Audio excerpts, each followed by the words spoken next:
bagus sekali. Bunga-bunga di taman juga indah-indah. Demikian juga kasih Yesus bagi kita semua. Kasih Yesus indah-indah, oh indah.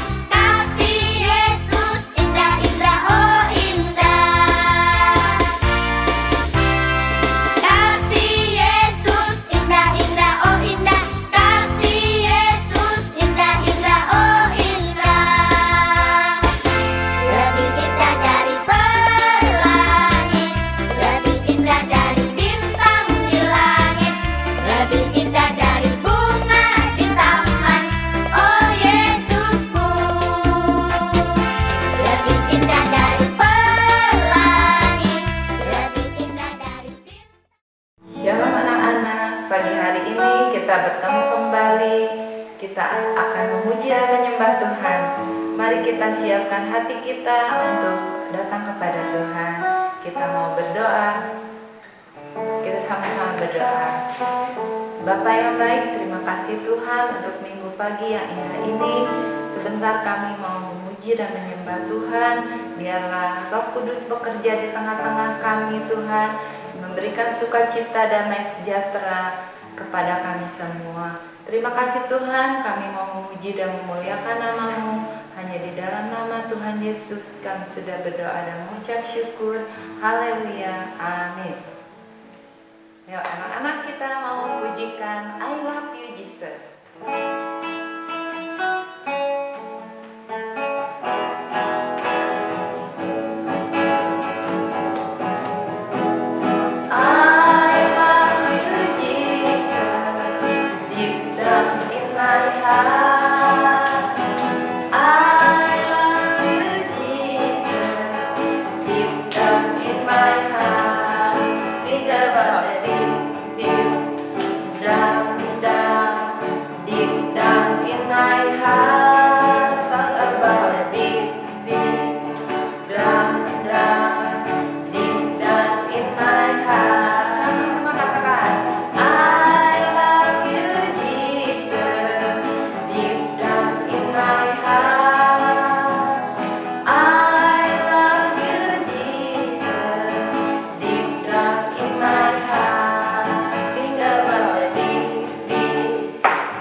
Mendengarkan firman Tuhan, kita akan datang kepada Tuhan. Kita mau pujikan sungguh besar setia-Mu.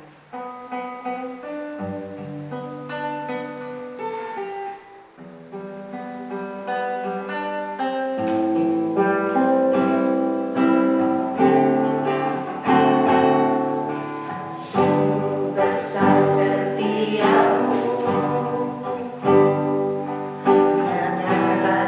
sepanjang hidup. Darah-Mu telah layakkan kehidupanku. Tiada kata, tiada kata yang bisa lukiskan indahnya Kau Tuhan. Bagimu segala pujian dan kemuliaan. Mari sama-sama kita tinggikan.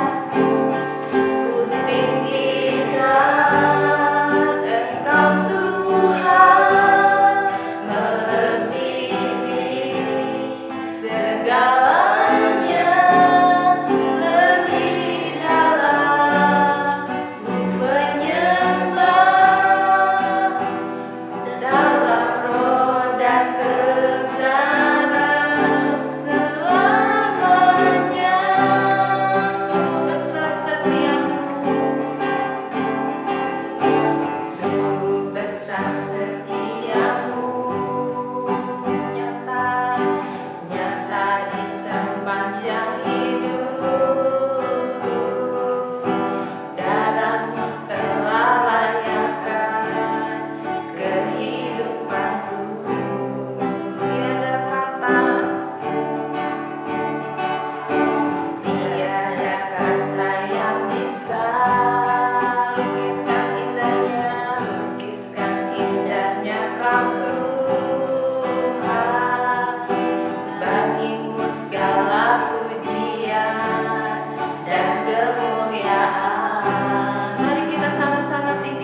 Kalau sebentar kami mau mendengarkan firman-Mu Tuhan, tutup bungkus kami semua oleh darah Tuhan Yesus. Terima kasih Bapak, biarlah firman-Mu saat ini boleh menjadi kekuatan bagi kami semua.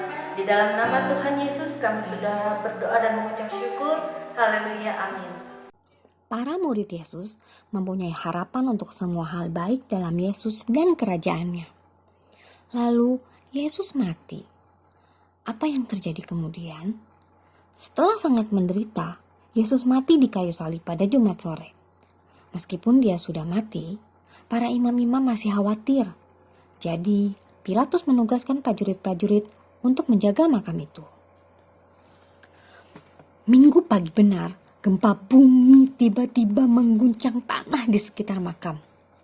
Seorang malaikat yang perkasa dan wajahnya seterang kilat muncul dan menggulingkan batu itu. Prajurit-prajurit itu menatap dengan takut ketika Yesus keluar dari kubur. Dipenuhi ketakutan, mereka terjatuh di tanah. Dan mereka tahu bahwa mereka benar-benar telah menyalibkan putra Allah. Cepat-cepat mereka berlari ke kota dan melapor kepada imam kepala. Mereka menceritakan tentang gempa bumi. Mereka menceritakan tentang malaikat perkasa yang telah menggulingkan batu. Dan mereka mengatakan bahwa Yesus keluar dari kubur, hidup. Imam-imam merasa sangat ketakutan. Orang-orang tidak boleh diberitahu bahwa Yesus itu hidup, pikir mereka. Tertegun, Kayafas, imam besar, hampir tidak bisa berbicara. Tunggu. Dia memanggil ketika para prajurit berbalik pergi. Kalian tidak boleh memberitahu siapapun apa yang telah kalian lihat. Katakan bahwa murid-muridnya datang pada malam hari dan membawanya pergi ketika kalian tidur. Para prajurit ngeri. Jika mereka mengatakan mereka tertidur di pos mereka bisa terbunuh. Imam tahu apa yang dipikirkan para prajurit. Cepat-cepat mereka menjanjikan uang. Dan imam itu mendesak Pilatus untuk melindungi para prajurit. Tak lama setelah para prajurit meninggalkan makam, Maria Magdalena tiba. Dia menemukan makam itu kosong dan bergegas pergi untuk memberitahu para murid. Para wanita lain juga pergi ke makam pagi itu, tetapi Yesus tidak ada di sana. Dengan lembut malaikat yang telah menggulingkan batu berbicara kepada wanita-wanita itu. Jangan takut, dia tidak ada di sini. Dia telah bangkit, seperti yang dia telah katakan.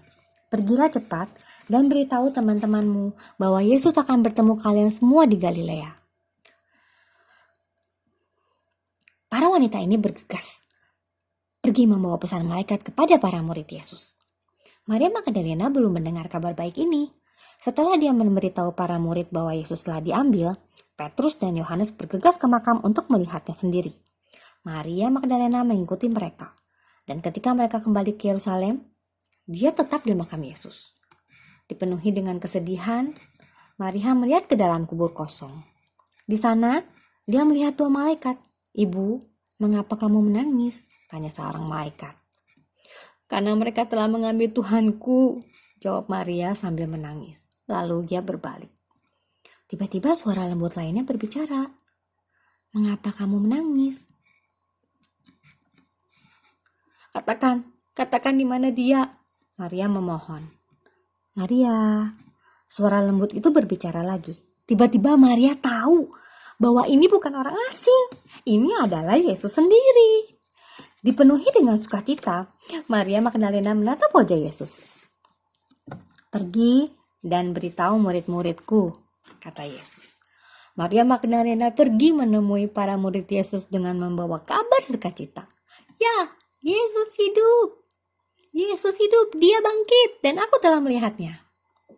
Ya, Yesus hidup. Dia adalah penyelamat kita yang sudah bangkit.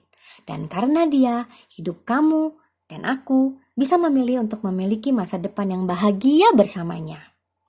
Dan kebahagiaan dapat dimulai sekarang juga saat kita memberikan diri kita kepada Yesus dan menerimanya sebagai Juru Selamat.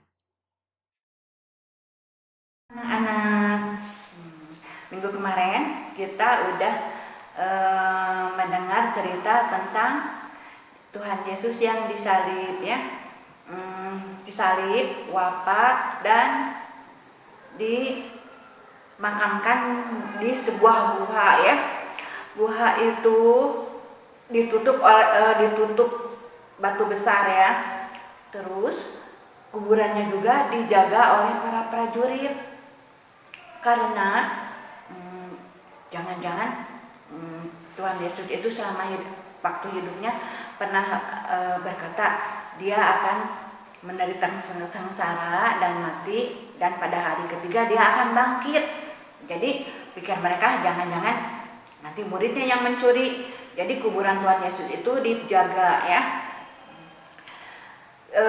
Sekarang pada hari ketiga di awal minggu itu pada pagi-pagi benar, Maria Magdalena dan Maria ibunya Yakobus juga Salome mau pengen menengok kubur Tuhan Yesus. Mereka juga sambil membawa rempah-rempah sama minyak. Untuk zaman dulu itu untuk mengawetkan mayat suka dirempah-rempah. Mereka setibanya mereka di depan gua itu terjadilah gempa yang maha dahsyat. Gempa disertai malaikat Tuhan turun. Penampilannya sangat menyilaukan ya, pakaiannya putih berkilau. Dan sambil malaikat Tuhan menggulingkan batu penutup gua itu, jadi dalam gua itu para wanita itu bisa melihat di dalam kubur itu. Para wanita melihat kok mayatnya Tuhan Yesus udah nggak ada, cuma tinggal kain kafannya. Lalu mereka menengok ke dalam, siapa yang mengambil mayat Tuhan, Bu? Kata Maria Magdalena. Tiba-tiba malaikat Tuhan itu berkata, Ibu, kalian mencari Yesus yang disalib itu ya. Yesus yang disalib itu sudah bangkit. Sekarang dia mendahului kalian pergi ke Galilea. Coba tolong katakan kepada murid-muridnya bahwa Yesus yang disalibkan itu sudah bangkit. Para wanita itu antara sukacita dan mereka berlari ingin mengabarkan kabar gembira itu kepada para muridnya. Mereka setengah berlari. Di tengah perjalanan mereka bertemu dengan Tuhan Yesus. Salam bagimu, kata Tuhan Yesus. Para wanita itu tersungkur, mereka memeluk kaki Tuhan Yesus. Kata Tuhan Yesus, jangan takut. Coba kalian kasih tahu kepada saudara-saudara kita, aku mendahului kalian ke Galilea.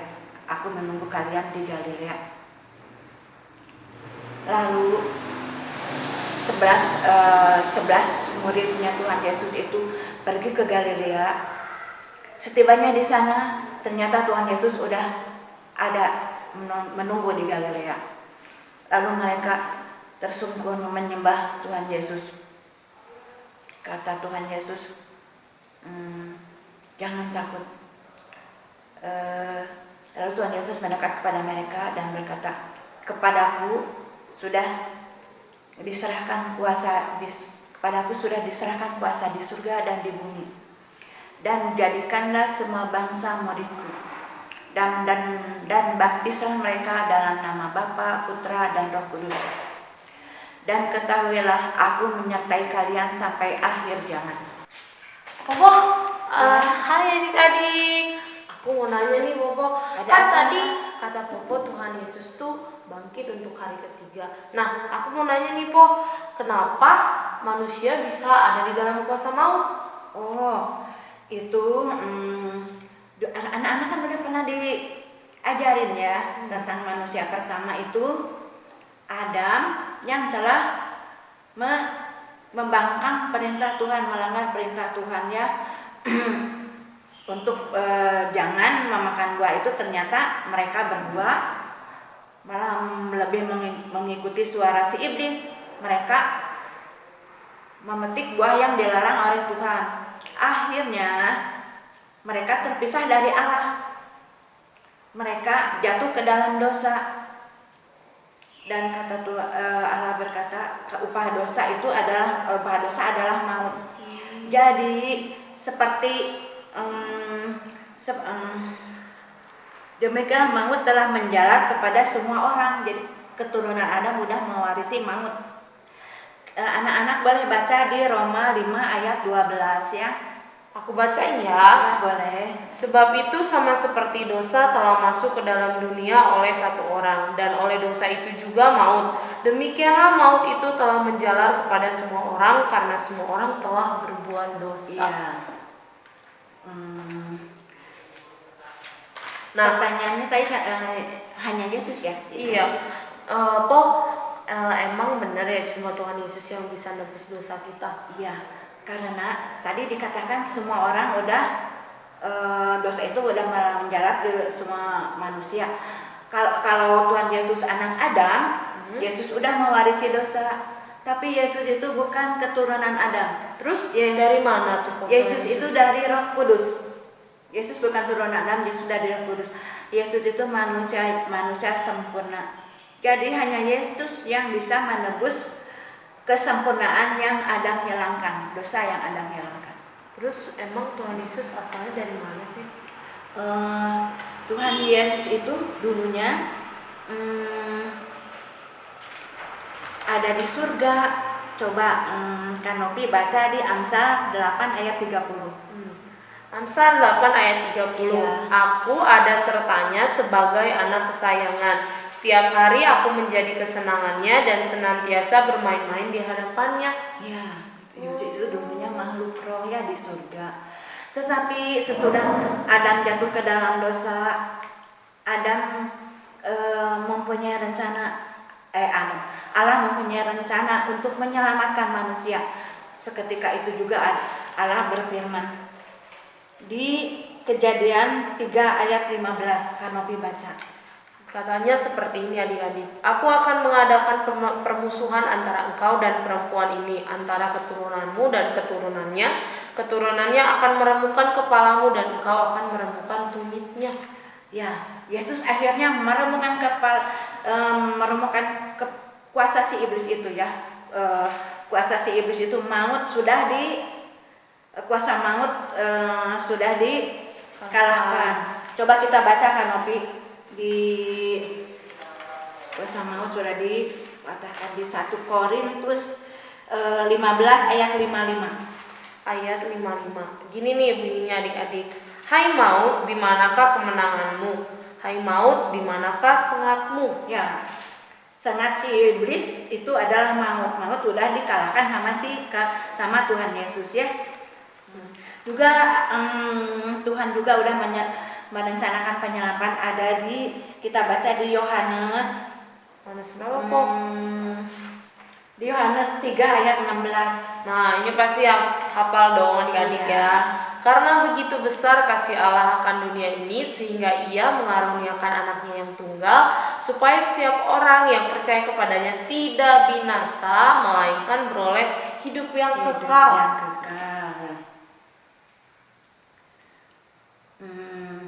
Kanopi tadi udah tahu ya Yesus itu berasal dari mana, kita udah tahu ya. Udah kok. Nah, terus emang habis bangkit Tuhan Yesus kemana sih Pok? Oh, habis bangkit kita baca di Wahyu 11 ayat 15. Wahyu 11 ayat 15. Boleh dibuka ya adik-adik? Ya. Lalu malaikat yang ketujuh meniup sangkakalanya dan terdengarlah suara yang nyaring di dalam surga. Katanya, pemerintahan atas dunia dipegang oleh Tuhan kita dan Dia yang diurapinya.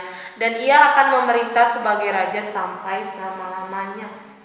Gitu kok. Amin. Memang sebetulnya rencana Allah sewaktu Adam dan Hawa itu tidak jatuh ke dalam dosa, rencana Allah itu di bumi itu bagaikan Firdaus. Karena Adam jatuh ke dalam dosa, jadi dosa udah menjalar kepada umat manusia, terus manusia juga bisa sakit dan mati. Terus si iblis juga lagi itu sama diturunkan ke dunia. Makanya rencana Allah itu di dunia itu sebetulnya damai sejahtera seperti Firdaus. Tapi karena kita tahu kan yang penguasai dunia itu adalah si iblis. Ya. Waktu Yesus berpuasa kan si iblis pernah menawarkan Tuhan Yesus Dikasih tiga. kalau Tuhan Yesus mau menyembah dia akan memberikan Semua dunianya. kerajaan dunia ini Iya. kepada Yesus. Berarti si iblis itu menguasai dunia. Tetapi karena itu kejatuhan Adam dalam dosa, jadi dunia ini ada dalam kuasa si iblis. Makanya dalam dunia ini nggak pernah damai, ada kelaparan, ada peperangan, para pemerintahnya korupsi, pokoknya ada bencana alam, pokoknya tidak sesuai dengan rencana Allah semula. Nanti suatu saat Tuhan Yesus akan datang. Tuhan Yesus akan menjadi raja. Di mana ada di bumi itu tidak akan ada kelaparan, banyak biji-bijian, tidak ada orang cacat, tidak ada sakit penyakit, Pokoknya semuanya damai sejahtera. tidak ya, ada Pok. gempa, tidak akan ada bencana alam. Tuhan Yesus sudah memperlihatkan kuasanya 2000 tahun yang lalu. Iya. Tuhan Yesus menyembuhkan orang Sakit, orang buta dicelikan, orang bisu bisa bicara, orang mati bisa bangkit orang ya. mati bisa bangkit, dan meredakan angin ribut. Tuhan Yesus juga berkuasa atas alam semesta. Nah, Ya. kayak gitu adik-adik. Kalau misalnya kita tahu kan Tuhan Yesus kita itu hebat. Nah, sekarang setelah kita mendengarkan firman ini, kita tutup dalam doa dulu ya, Pok. Ya. Kita mau berdoa. Kamu boleh doa dulu ya. Ya, oke, semuanya lipat tangan, tutup matanya, kita mau tutup dalam doa ya. Tuhan Yesus, terima kasih buat hari ini Tuhan, buat firman yang boleh kami dengarkan Tuhan. Biar benar Tuhan, setiap firman yang kami dengarkan Tuhan bisa menjadi rema dan pelita dalam kehidupan kami Tuhan. Terima kasih untuk kebangkitan Tuhan Yesus dari antara orang mati Bapa. Kami bersyukur Tuhan punya Tuhan yang luar biasa seperti Tuhan Yesus. Terima kasih dan terima kasih Bapa. Hanya di dalam nama Tuhan Yesus kami sudah berdoa. Haleluya. Amin. Halo adik-adik, selamat hari Minggu. Gimana, udah denger kan tadi ceritanya tentang apa? Nanti minggu depan dengerin terus ya ceritanya apa ya. Nah, hari ini Cici mau kasih pengumuman buat siapa yang menang. Ayo, siapa yang kemarin ikutan kuisnya dari Cidebi? Siapa juga yang ikutin aktivitas dari Cici? Hari ini Cici mau umumin hasil pemenangnya. Yang pertama, Cici mau umumin buat hasil karya activity yang buat salib, inget kan? Nah, yang menang adalah jeng jeng jeng jeng Ken ya, menangnya ya. Nah, untuk yang lomba kuis dari Cidebi, pemenangnya adalah Aquila. Yeay. Nanti habis ini Cici minta yang menangnya boleh kirim alamat ya, boleh tag ke IG atau juga langsung WA ke nomor Cici ya di bawah ini ya. Terus nanti Cici bakal kirimin hadiahnya ke rumah adik-adik yang menang. Nah, tapi buat teman-teman yang udah ikutan tapi belum menang jangan sedih ya. Tapi Cici akan kasih hadiah hiburan buat adik-adik semua di rumah. Jadi buat semua yang kemarin ikutan aktivitas, activity dan games, nanti Cici minta alamatnya ya. Boleh kirimin ke nomor Cici sekali lagi. Nanti Cici kirim dari rumah. Oke. Sampai ketemu lagi di minggu depan. Bye-bye. Kasih Yesus, indah-indah, oh indah. Kasih Yesus, indah-indah, oh indah. Lebih indah dari